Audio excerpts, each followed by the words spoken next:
కల్తీ మద్యం కావచ్చు, అదేవిధంగా చూసుకుంటే కల్తీ నెయ్యి కావచ్చు, భూములు కావచ్చు, శాండ్ కావచ్చు, మైన్ కావచ్చు, ప్రతిదీ ఇంత విధ్వంసం చేసిన తర్వాత కూడా వీళ్ళు అమరావతిని పూర్తిగా పాడుపెట్టిన తర్వాత అమరావతికి చట్టబద్ధతకి రాదు, ఖచ్చితంగా వీళ్ళు వదిలేస్తారని చెప్పేసి అనుకున్నారు. అదేవిధంగా చూసుకుంటే ఇంకొక మాట కూడా మాట్లాడుతూ చంద్రబాబు నాయుడు గారు ఉండుంటే తర్వాత నెక్స్ట్ వచ్చేటువంటి ఒక డెవలప్మెంట్ జరిగిద్ది అన్నట్టు కూడా మాట్లాడుతున్నారు. అంటే వీళ్ళ వ్యూహం మొదటి నుంచి కూడా కొంత కుట్రకుపూరితంగానే కనిపిస్తుంది. దీన్ని ఎలా చూడాలంటారు? మీరు అడిగిన క్వశ్చన్ ఒక నిమిషం పక్కన పెట్టి సజ్జల రామకృష్ణారెడ్డి అన్న ఒక పాయింట్ చెప్పి మీకు తర్వాత మీరు అడిగిన క్వశ్చన్కి వస్తా.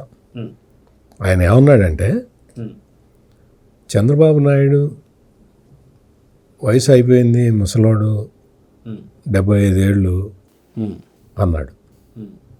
నీకు 70 ఏళ్ళు, నువ్వు 75 ఏళ్ళ ఆయన్ని పట్టుకొని నువ్వు ముసలాడు అంటున్నావు. మరి నువ్వేంది కుర్రోడివా? నువ్వు కుర్రోడివా? ఏం మాట్లాడే, కొంచెం ఏజ్ రాగానే 70 ఏళ్ళు రాగానే సరిపోదు. నీకు 70 కాదు 72 ఉంటాయి నీకు. యు ఆర్ 72, 75 ఇయర్స్ ఆయన్ని పట్టుకొని, అంటే నీకన్నా 3 ఏళ్ళు పెద్ద చంద్రబాబు నాయుడు. ఆయన ముసలోడు, నువ్వు కుర్రోడివా? ఏం మాట్లాడతావా? కొంచెం ఆలోచించి మాట్లాడాలి, కొంచెం ఆలోచించాలి ఏదైనా మాట్లాడేటప్పుడు. ఆయన ముసలోడు అయిపోయింది, నీకుందా ఇంకా 72 ఏళ్ళు నీకు? అంటే ఏజ్ గురించి, ఇతని ఏజ్ ఎంతో మర్చిపోయాడు పాపం. అదేవిధంగా జగన్మోహన్ రెడ్డి 5 సంవత్సరాలు ముఖ్యమంత్రిగా పనిచేశాడు అన్న విషయాన్ని కూడా సజ్జల రామకృష్ణారెడ్డి మరిచిపోయాడు.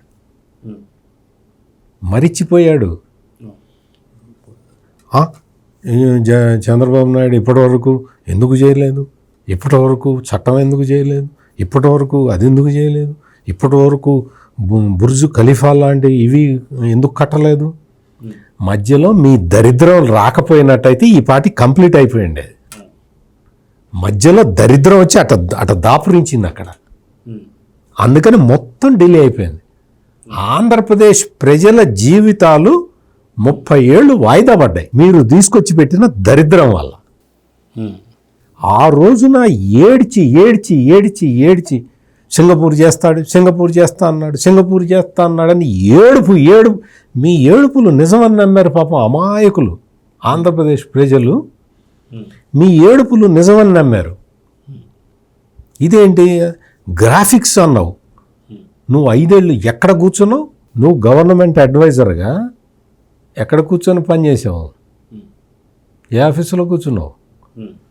నువ్వు కూర్చొని ఇట్ట పెట్టి రిమోట్ నొక్కి ఏసీ ఆన్ చేసుకున్నా. ఆ ఏసీ ఎవడు పెట్టించిన ఏసీ?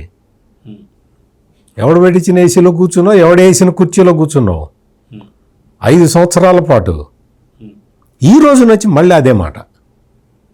ఇప్పటివరకు ఎందుకు లేదు? ఇప్పటి మధ్యలో నువ్వు తగలబడ్డావు కాబట్టి కాలేదు ఇది. మధ్యలో నువ్వే లేకపోతే 2019 ఎన్నికల్లో మళ్ళీ చంద్రబాబు నాయుడు గెలిచేసి ఉన్నట్టయితే ఈ పార్టీకి మొత్తం క్యాపిటల్ రాష్ట్రానికి ఒక గ్రోత్ ఇంజన్ లాగా మారిపోయి ఉండేది. ఈ పార్టీకి అయిపోయి ఉండేది, పోలవరం అయిపోయి ఉండేది. చక్కగా లక్షల ఎకరాలు మొత్తం పారేవి, నీళ్లు పారేవి. పోలవరం ఆపేస్తేవి, నాశనం చేస్తేవి. రాజధానిని ఆపేస్తేవి, నాశనం చేస్తేవి. నువ్వు వచ్చి ఇప్పుడు మళ్ళీ ఆ నోరు వేసుకొని ఆ మట్టి దిబ్బల మీద పడుకున్నాడు ఆ చంద్రబాబు నాయుడు. చూడు, అడుగు, ఎవరినన్నా అడుగు, అవి మట్టి దెబ్బలా? మరి అదే మట్టి దిబ్బల్లో మరి 2019-24 దాకా వీళ్ళు ఎక్కడున్నారు సార్? అదే మట్టి దిబ్బల్లో ఉన్నారుగా. నీకు పవిత్రమైన కార్యక్రమానికి నీకు అర్థం తెలియదు, డెఫినేషన్ తెలియదు. You don't know.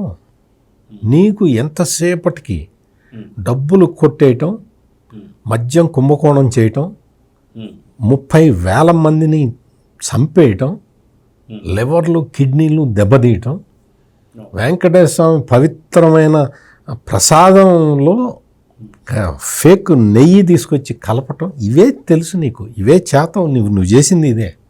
అవును. విశాఖపట్నంలో ఓ పెద్ద చించుకొని చెప్తున్నారు ఇప్పుడు వీళ్ళందరూ. విశాఖపట్నం మిలీనియం టవర్స్ అని ఒకటి ఉంది, చంద్రబాబు నాయుడు కట్టింది.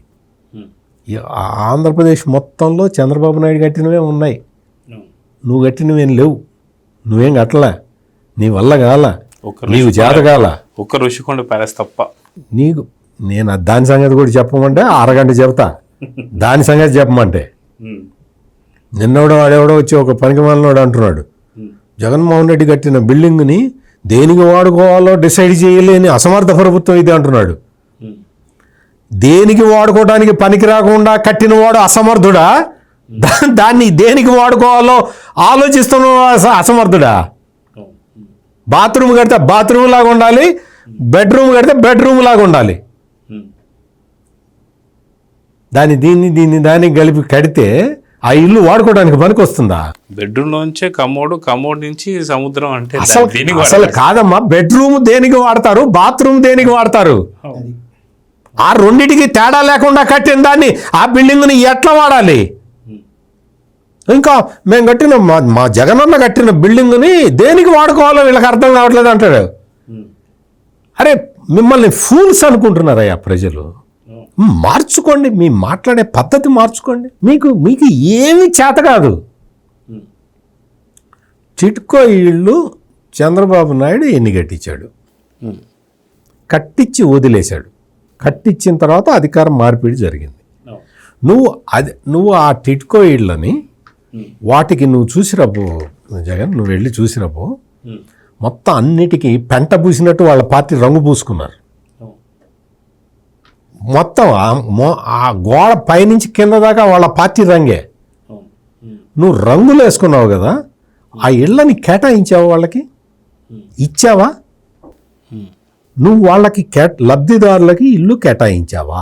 ఇప్పుడు వచ్చి చంద్రబాబు నాయుడు తను కట్టిన ఇళ్ళు, అవి చంద్రబాబు నాయుడు కట్టిన ఇళ్ళు, వెంకయ్య నాయుడు పట్టణాభివృద్ధి శాఖ మంత్రిగా శాంక్షన్ చేసిన ఇళ్ళు. ఇప్పుడు మళ్ళీ చంద్రబాబు నాయుడు వచ్చి దానికి రోడ్లు వేసి, వాటర్ కనెక్షన్లు ఇచ్చి, కరెంట్ కనెక్షన్లు ఇచ్చి, అవి ఇళ్ళన్నీ ఇనాగ్రేట్ చేస్తుంటే నేను కట్టించినవని ఎగబడుతున్నారు. రాజధానికి సంబంధించినంత వరకు చంద్రబాబు నాయుడు చేస్తున్న ప్లానింగ్ కానీ, ఆయన చేస్తున్న పనులని కానీ ప్రపంచం మొత్తం అప్రిషియేట్ చేస్తున్నది. ఒక్క వీళ్ళ ముష్టి నోళ్ళు తప్ప ఈ నోళ్ళు వేసుకొని ఎగబడుతున్నారు.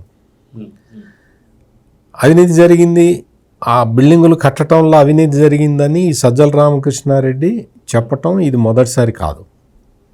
ఇప్పటికే చాలాసార్లు చెప్పాడు, అంతకు ముందు చెప్పాడు. అంటే వాళ్ళ బాసు ముఖ్యమంత్రి కావడానికి ముందు కూడా చెప్పాడు. ఏమీ చేయలేకపోయావు, ఏమీ దాన్ని చూపించలేకపోయావు. ఇన్సైడర్ ట్రేడింగ్ అన్నావు. నీ మొహం వాచేలాగా కోర్టు సమాధానం చెప్పింది, కోర్టు చెప్పింది. నువ్వు ఇన్నర్ రింగ్ రోడ్ అన్నావు, అప్పటికి ఇన్నర్ రింగ్ రోడ్ వేయలే, ఇప్పటికీ వేస్తున్నారు. ఇప్పుడు ఏదో వర్క్ మొదలు పెట్టారు. అసలు లేని ఇన్నర్ రింగ్ రోడ్ కుంభకోణం అన్నావు. ఇటువంటి దారుణమైన పనులు చేసి బిల్డింగులు కడుతున్నది కమిషన్ల కోసం అన్నాడు ఈ సజ్జల రామకృష్ణారెడ్డి. పోలవరం అప్పుడు ఏం చెప్పాడు జగన్మోహన్ రెడ్డి? ఎర్త్ వర్క్లో డబ్బులు బాగా మిగులుతాయి, కాంక్రీట్ వర్క్లో డబ్బులు మిగలవు అని చెప్పాడు. ఎర్త్ వర్క్ ఎవరు చేశారో తెలుసా? వాళ్ళ నాన్న రాజశేఖర్ రెడ్డి చేశాడు. కాంక్రీట్ పనులు ఎవరు చేశారో తెలుసా? చంద్రబాబు నాయుడు చేశాడు. నిన్న డయాఫ్రామ్ వాళ్ళు నిన్న అయిపోయింది, నిన్న కంప్లీట్ అయిపోయింది. చెప్తున్నా, నీ కాంక్రీట్ పనులు చేసింది చంద్రబాబు నాయుడు, ఎర్త్ వర్క్ చేసింది మీ నాన్న. నువ్వు వచ్చి ఏం చెబుతావు? జగన్మోహన్ రెడ్డి ఏమంటాడంటే ఎర్త్ వర్కులు చేసి డబ్బులు మిగిల్చుకున్నాడు చంద్రబాబు నాయుడు అంటాడు. కానీ ఎర్త్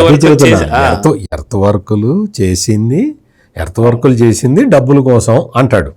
కానీ అది వాళ్ళ ఎర్త్ వర్కులు చేసింది చంద్రబాబు కాదు, మీ నాన్న. నేను చెబుతున్నది అది.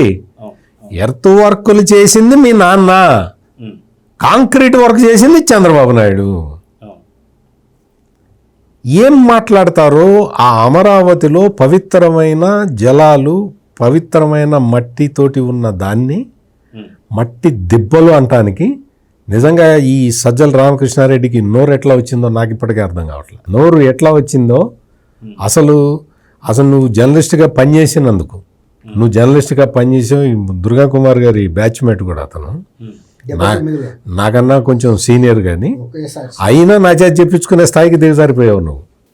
నేను మాకు జర్నలిస్ట్గా ఉండే మరి ఆయన ఏం చేశాడో కూడా నాకు తెలుసు, కానీ చెప్తున్నా, నువ్వు ఏం మాట్లాడుతున్నావు, నువ్వు మాట్లాడే విధానం ఏంటి, నువ్వు చేసిన పని ఏంటి, చంద్రబాబు నాయుడు చేస్తున్న పని ఏంటి, చంద్రబాబు నాయుడు ఏజ్ ఎంత, నీ ఏజ్ ఎంత, ఈ 4 క్వశ్చన్లకు సమాధానం చెప్పు. Please subscribe to Leo News for more videos.